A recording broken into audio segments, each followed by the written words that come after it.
जय जगन्नाथ जो मानकर 22 नंबर पीएम किसान किस्तीटा आसीनी से आगु रेगुलर पाते एवं जो 22 नंबर छाड़ा रिसेंट 13 तारीख दिन जो मानकर आसीनी से 3टा प्रोब्लेम हो से प्रोब्लेम सल्व कर दिखाँ आप पैसाटा आप अकाउंट क्रेडिट हो। प्रथम प्रोब्लेम हूँ कौन जो एग्रीस्टाक चाषी पंजीकरण जो होता ସେଇଟା ଆପଣ ଯଦି ନ କରିଥିବେ ଆପଣଙ୍କର ଆସିବନି। ସେଇଟା କେମିତି କରିବେ ଏଗ୍ରିଷ୍ଟାକ୍ ଜନସେବା କେନ୍ଦ୍ରକୁ ଯିବେ କିମ୍ବା ଆମକୁ ମେସେଜ୍ କରିପାରନ୍ତି, ଆମେ ଆପଣଙ୍କୁ ବି ଏଗ୍ରିଷ୍ଟାକ୍ ପଞ୍ଜୀକରଣ କରିଦେବୁ।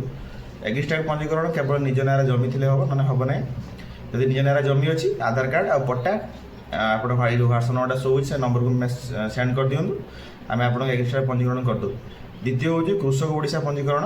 ଆଉ ଯଦି ଆପଣଙ୍କର କୃଷକ ଓଡ଼ିଶା ପଞ୍ଜୀକରଣ ହେଇନି ତେବେ ଆପଣ ନିଶ୍ଚିତ ଭାବରେ ପଞ୍ଜୀକରଣ କରିନିଅନ୍ତୁ। ଯଦି କରିବା ପାଇଁ ଚାହୁଁଛନ୍ତି कृषक ओडिशा पोर्टाल को जातु से पंजीकरण करेंगे, ना आमको मेसेज करेंगे, आम भी कृषक ओडिशा पंजीकरण करदेव। द्वितीय हूँ आपंकर पीएम किसान ई केवाईसी आप पीएम किसान पोर्टाल को जाकि ई केवाईसी स्टाटसटा चेक करूँ। जब आप ई केवाईसी कंप्लीट अच्छी तेज ई केवाईसी कराया आवश्यक ना, जब कंप्लीट ना तब ई केवाईसी कंप्लीट आप करनी निकटस्थ जनसेवा केन्द्र जाकि करूँ, नचेत आप जो ह्वाट्सअप नंबर शो हो नंबर मेसेज करूँ, आम आपको ई केवाईसी करदेव। ये 3टा प्रोब्लेम क्लीयर करदेला आपंकर पीएम किसान पैसाटा 23 नंबर इन्स्टॉलमेंट जब आसीज ना या मझे आप अकाउंट क्रेडिट हो। धन्यवाद।